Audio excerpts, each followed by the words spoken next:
Okay, so I was working on a Revit project here, and here I noticed that there is a window tag here, but I don't see the window. But whenever I hover my mouse over it, I can see the window.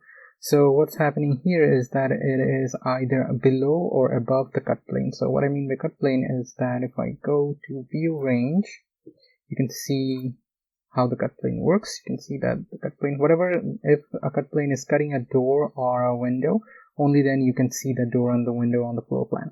So we can fix that. How we can fix that? We can change the cut plane, but there's an issue. If I change the cut plane here, then I might not see the other windows. So to fix this, we actually have an easy fix. I'll just go to the view tab. From there, I'll go to plan views, and I'll just take a plan region. And now I'm going to draw my plan region on the area where my window is.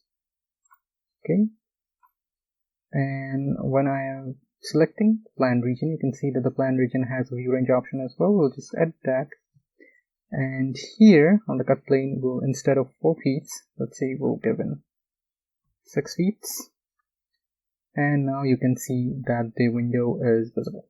I'll just click anywhere else, and there we go. We can see the window now because we have added a different view range for this particular view range.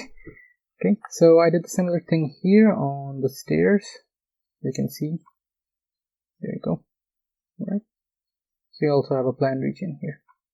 So this is how you can, resolve this issue of window not visible on the plan view. Alright, that was it for this video. Thank you very much for watching, and I hope you got to learn something new.